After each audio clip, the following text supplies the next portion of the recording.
வணக்கங்க. 2 நாளா வந்து நான் கிணத்துல குதிக்கிற வீடியோஸ்லாம் நெறைய போட்டுக்கிட்டு இருந்தேன். நீங்க பார்த்துருப்பீங்கன்னு நெனைக்கிறேன். எனக்கு கிணறுக்கு வந்து ஒரு சீரியஸான ஒரு ரிலேஷன்ஷிப் இருக்குதுங்க. இன்ஃபேக்ட் நான் கிணத்த கண்டி இவ்வளவு நாள் பயந்துட்டு தான் இருந்தேன். அதுக்கு காரணம் சின்ன வயசுல நடந்த ஒரு இன்சிடென்ட்டுங்க. நான் வளர்ந்ததெல்லாம் கோயம்புத்தூர் சிட்டில. பட் எங்க பாட்டி, மாமா இவங்கலாம் வந்து பெருந்துறை பக்கம் ஒரு கிராமத்துலங்க. ஸோ நான் வந்து குவார்ட்டர்லி லீவு, சம்மர் லீவ்லாம் அங்க போவேன். அங்க போற பார்த்தீங்கன்னா, மாமா பசங்க, அங்க இருக்கிற ரிலேட்டிவ் பசங்க எல்லாம் வந்து கிணத்துல குதிச்சுட்டு இருப்பாங்க. ஆனா நான் குதிக்கவே மாட்டேங்க. எனக்கு பயம். ஸோ நான் கிணத்து மேட்ல உட்காந்துட்டு அவங்க வேடிக்கை பார்த்துட்டு இருப்பேன். ஒரு நாள் என்னாச்சு, எங்க மாமா ஒருத்தர் அவர் வந்து டிப்பிக்கல் அந்த வில்லேஜ் கைன்னு வச்சுக்கலாம், பயங்கர ரஃப் அண்ட் டஃபாக இருப்பார். வந்தார், பார்த்துட்டு என்னடா கோயம்புத்தூர்காரா கிணத்து மேட்டில் உட்காந்து வேடிக்கை பார்த்துருக்குன்னு பிடிச்சி கீழே தள்ளி விட்டாருங்க. அப்படியே கிணத்துக்குள்ள விழுந்துங்க.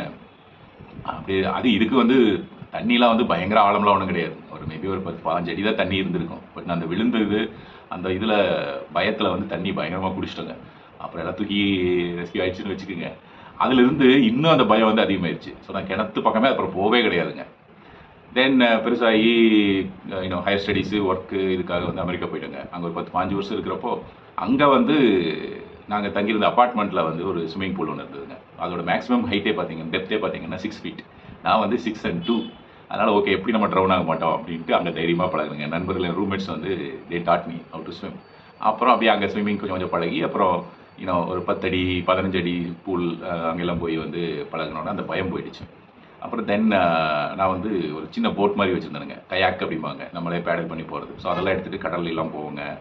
ஆழ்கடலில் லைக் 50 அடி 100 அடி ஆழம் இருக்கிற கடல்லாம் குதிப்போம். குதிச்சு ஸ்னார்க்லிங் அதெல்லாம் பண்ணுவோங்க. ஸோ சுத்தமாக பயம் போயிடுச்சு. ஆனால் ஸ்டில் அந்த கிணறு பயம் வந்து எனக்குள்ளேயே தான் இருந்துட்டு இருந்ததுங்க. லீவில் இந்தியா வருவோம், ஒரு 1 மந்த் அப்படி தான் வருவோம். ஸோ பெருசாலாம் வந்து வில்லேஜ் பக்கம்லாம் போகிறதுக்கு ஆப்பர்ச்சுனிட்டி கிடைக்காதுங்க. போனாலும் ஜஸ்ட்டு எல்லா ரிலேட்டிவ்ஸில் பார்த்துட்டு வரதோட சரி. எனக்கு அந்த கிணறு பார்த்தா என்னென்ன கீழே விழுந்து பார்த்தீங்களா, தள்ளி விட்டாங்க. அந்த கிணறு பார்த்தா எனக்கு இன்னும் அந்த பழைய இன்சிடென்ட் ஞாபகம் வரும், பயமாகவே இருந்தது. ஸோ கிணத்துல குதிக்கிறே நான் அவாய்ட் பண்ணிகிட்டே வந்தேன். அப்புறம் இப்போ சமீபத்தில் தான் வந்து சரி இந்த கிணறு நம்ம இப்படி பயமுறுத்திட்டு இருக்கே, 100 அடி 200 அடி கடல்லாம் குதிச்சிட்டோம், ஒரு 50-60 அடி ஆழம் இருக்கிற கிணறை கண்டு இப்படி பயந்துட்டு இருக்கிறோமே அப்படின்னு எனக்குள்ளேயே ஒரு கேள்வி எழுந்ததுங்க. குதிச்சு தான் பார்க்கலாம் என்னடா இது அப்படின்ட்டு. அப்புறம் ஒன் ஃபைன் டே வந்து குதிச்சேங்க. அது அந்த கிணறு எங்கன்னா எங்கள் உறவினருடைய தோட்டத்தில் இருக்கிற ஒரு கிணறுங்க, கனகபுரம் வில்லேஜ், ஈரோடு டிஸ்ட்ரிக்டில்.